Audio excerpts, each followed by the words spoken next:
अ,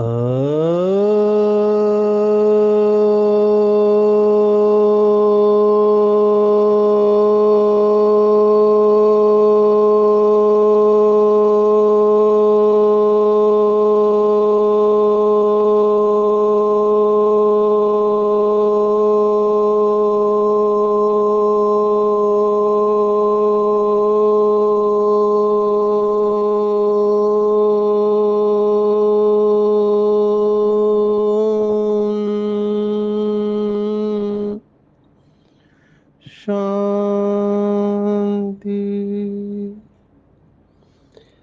आज 5 सितंबर 2023 भारत में मंगलवार है।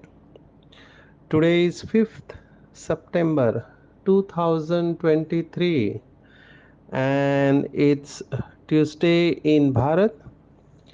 आज की मुरली का जादुई रहस्य स्वयं को प्रेरणा देने के लिए magical secrets of today's Murli for motivating the self. आज विशेष भारत में टीचर्स डे है,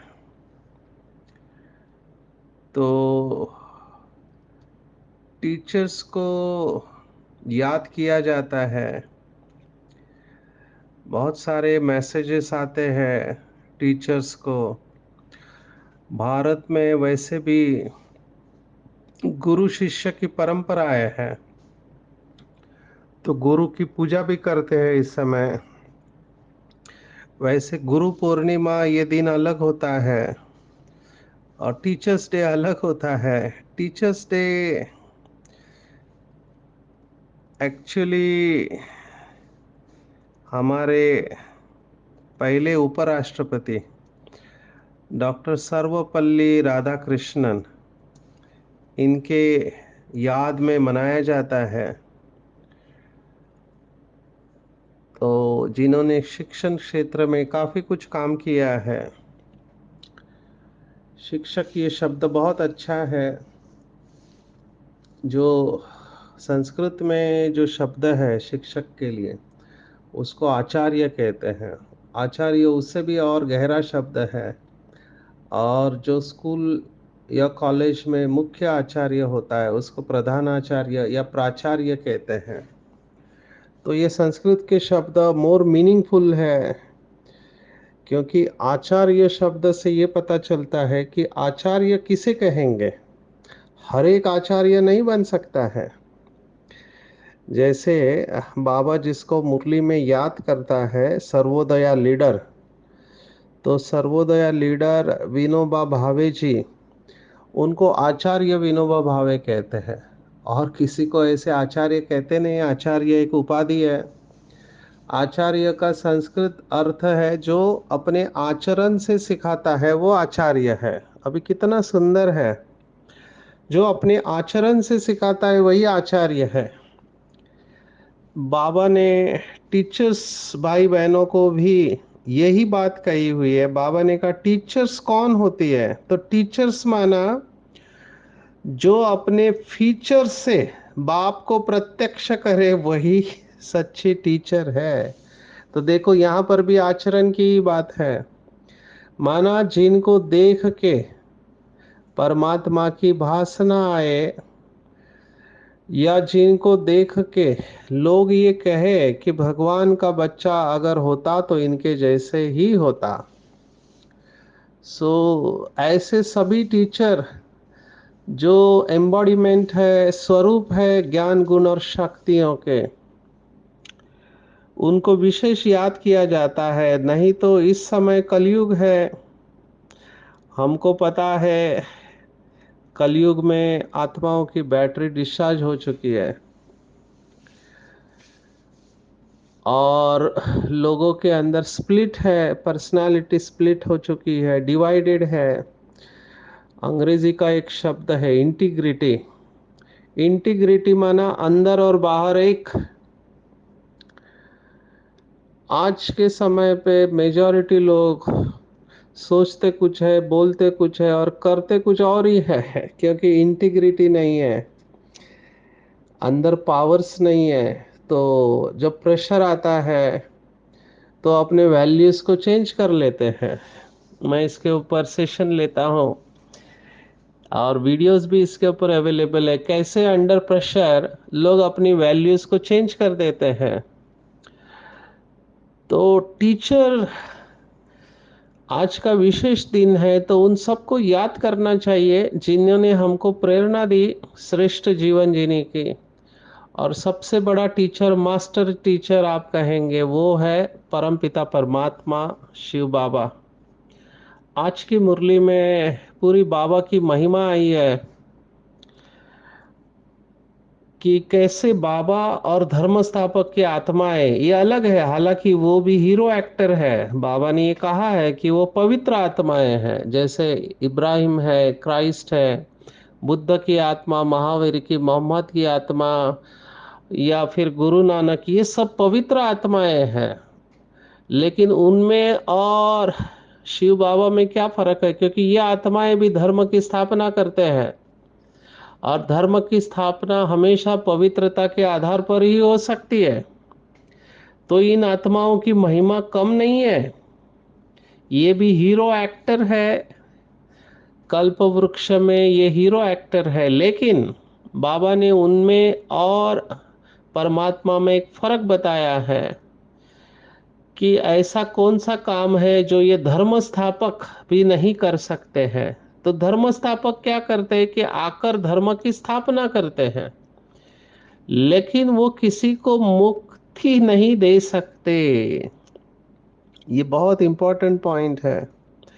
क्योंकि जैसे क्राइस्ट आया, बाबा ने कहा क्राइस्ट के पीछे क्रिश्चियन धर्म की आत्माएं ऊपर से आती है, वो वापिस नहीं लेके जा सकता।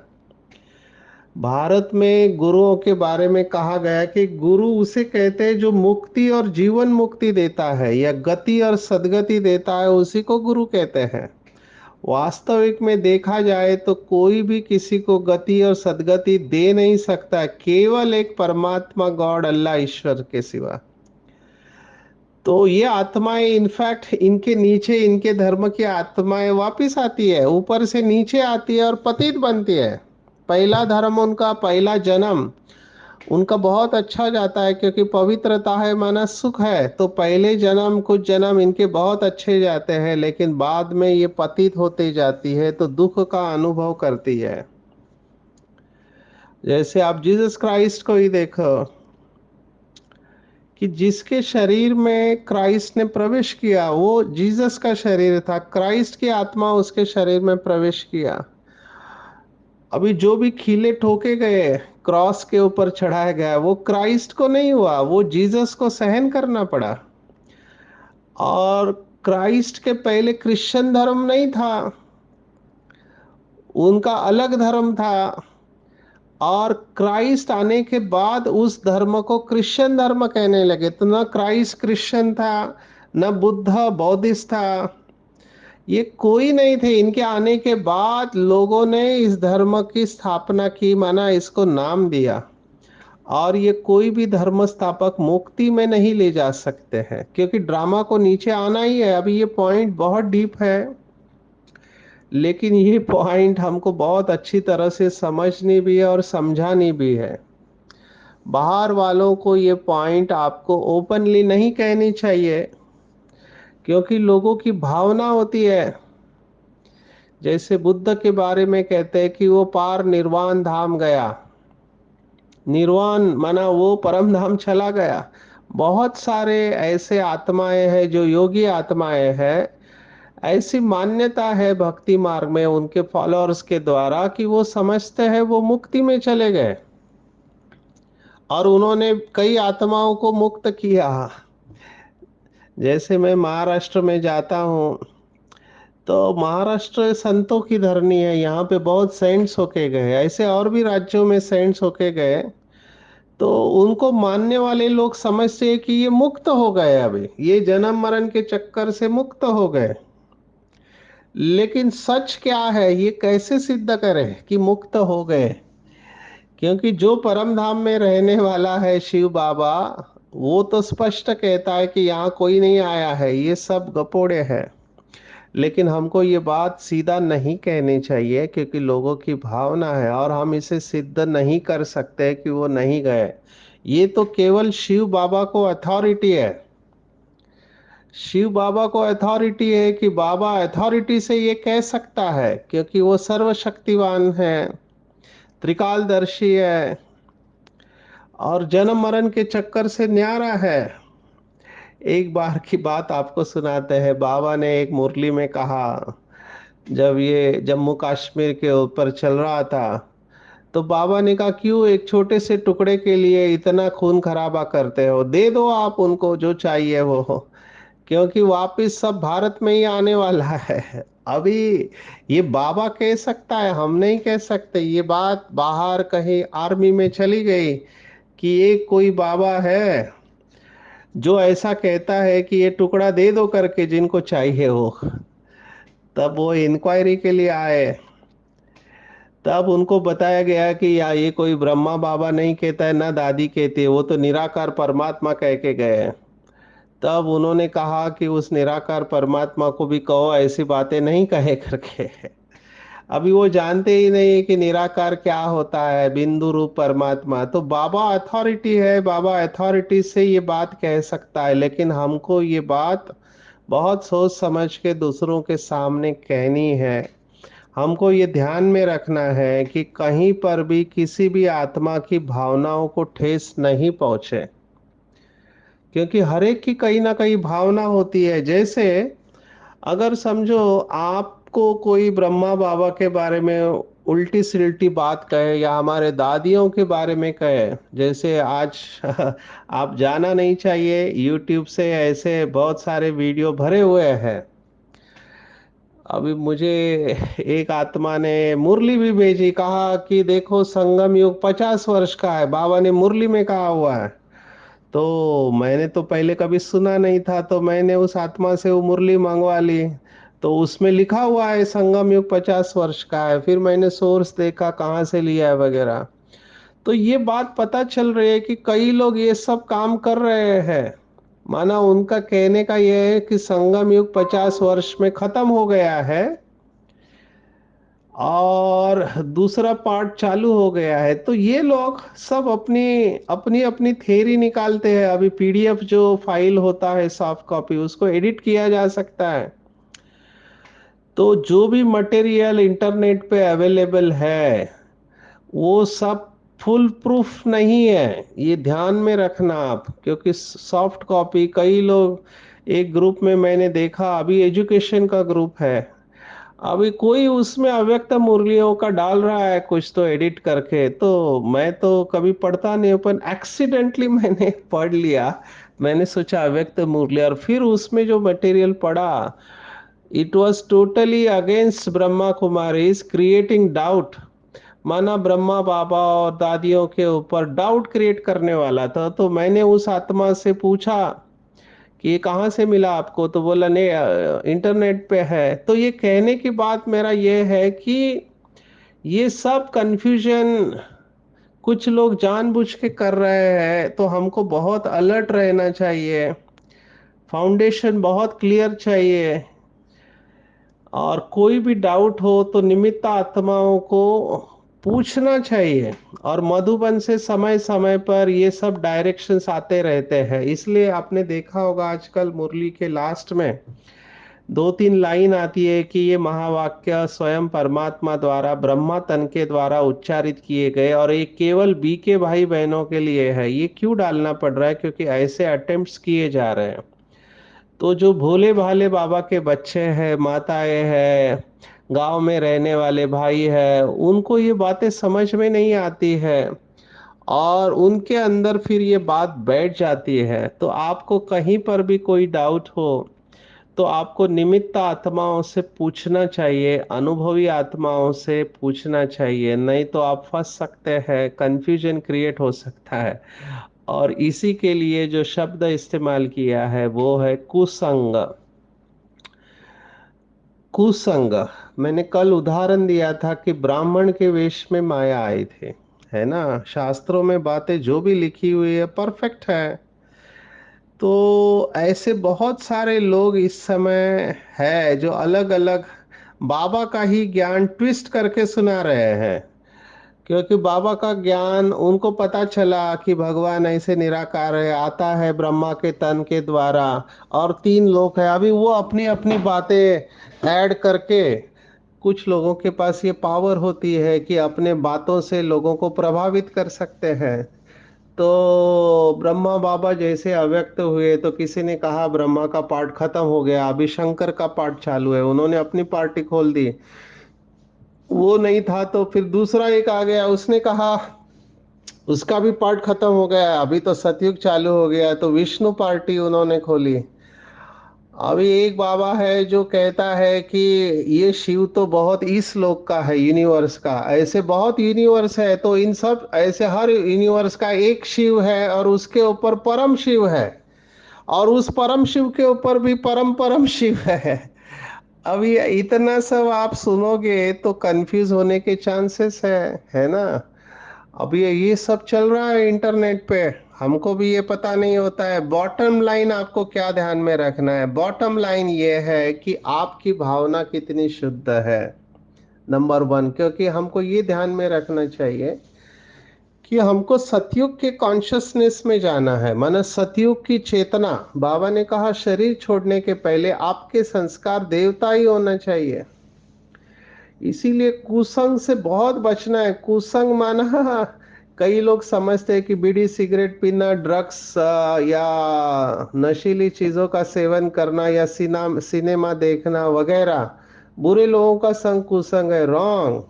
कुसंग माना वो हर संग जिसकी वजह से आपके अंदर कंफ्यूजन पैदा हो, वो हर संग जिसके वजह से आपकी बुद्धि शिव बाबा से दूर चली जाए, वो हर संग जिसके वजह से आप बॉडी कॉन्शियसनेस में आते हो, वो हर संग जिसके वजह से विकार जागृत होते हैं, वो सब कुसंग है।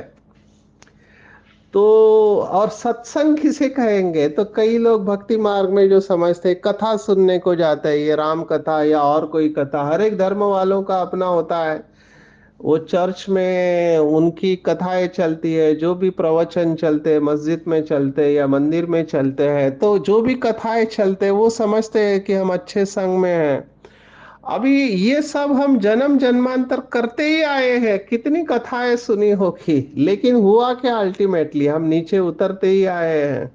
हम पवित्र तो बने नहीं और ही पतित बनते गए हैं। तो सत्संग किसे कहेंगे, बाबा ने कहा केवल एक ही सत्संग है, बाकी सब कुसंग है।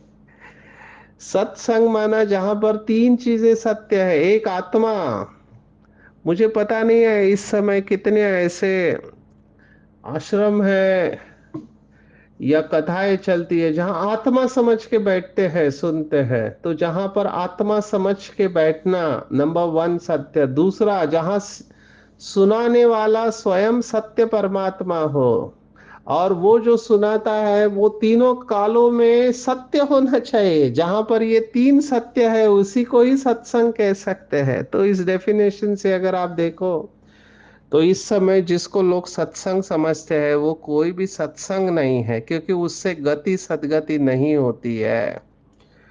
तो बहुत निश्चय को पक्का रखना चाहिए कि सत्संग केवल वो है जहां पर शिव बाबा का ज्ञान सुनाया जाता है। बाबा ने स्पष्ट कहा है, भगवान को ट्रुथ कहते हैं, गॉड इज ट्रुथ कहते हैं।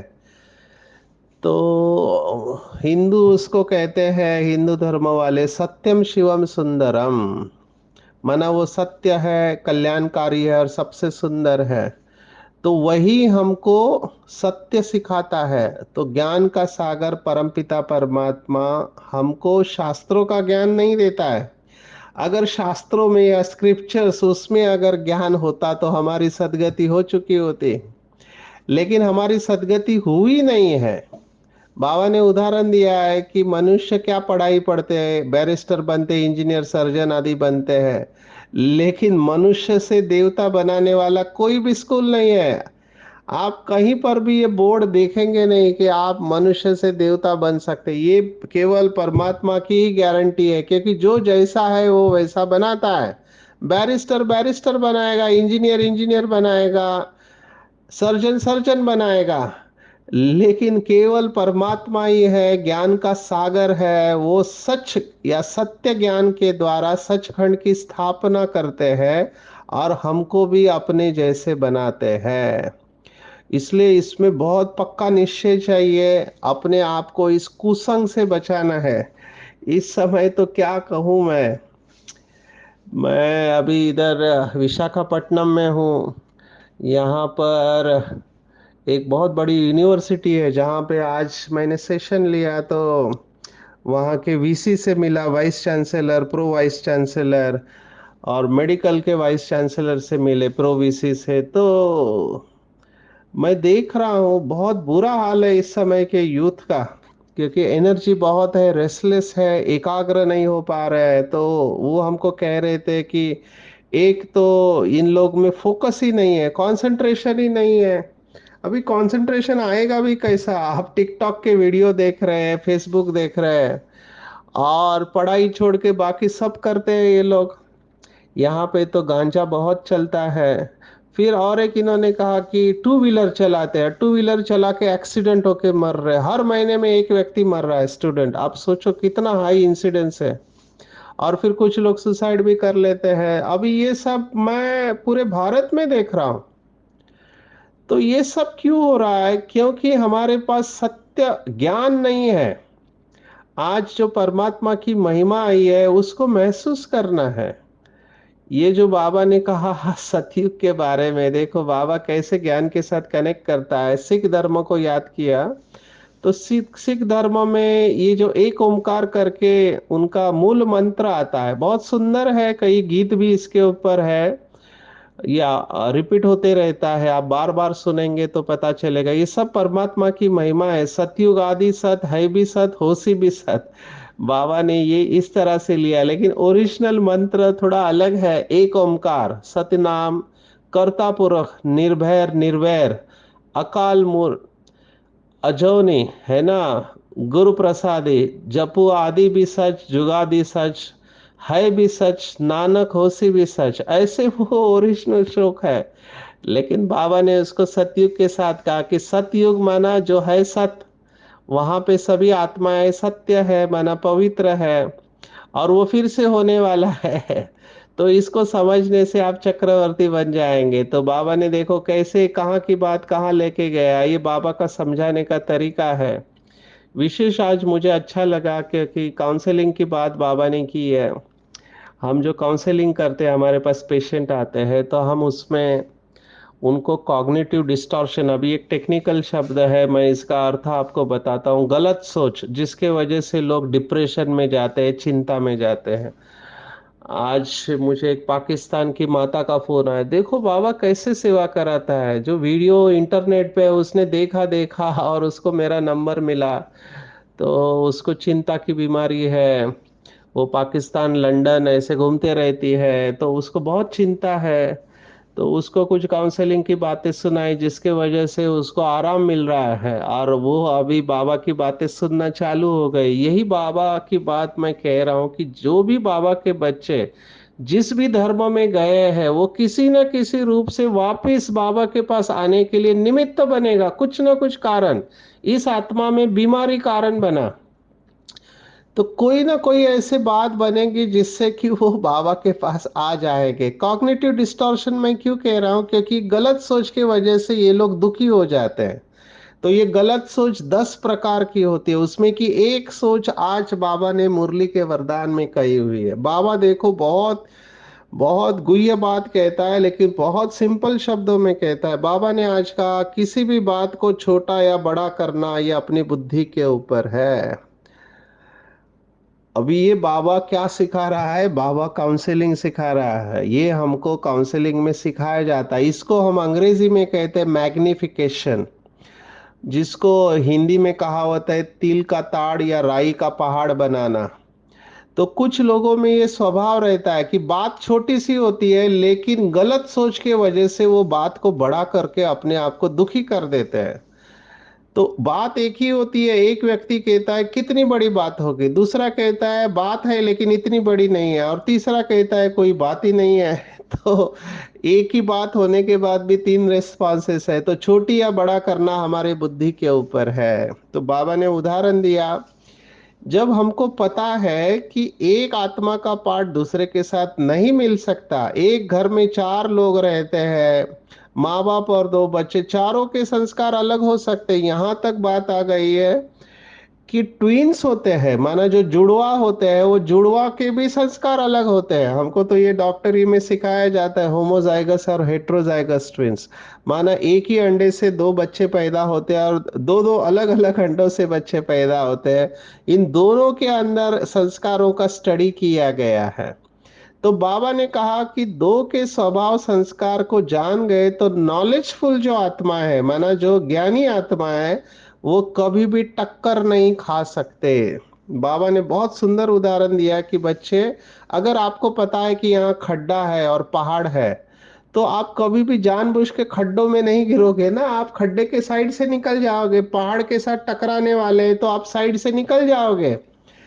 ऐसे ही बाबा ने कहा कि अगर किसी के ऐसे संस्कार है, आपको पता है, तो आप उधर फाइट नहीं करोगे। कल का शब्द है मैच्योरिटी, परिपक्वता। मुझे बहुत सारे मैसेज आए, लोगों ने कहा आप इसके ऊपर और गहराई से सुना दो। अगर समय मिला तो मैं आगे इसके ऊपर सुनाने वाला हूं कि कैसे मैच्योर लोग होते हैं, परिपक्व है, जिसको अंग्रेजी में कहते हैं एनलाइटन बीइंग्स।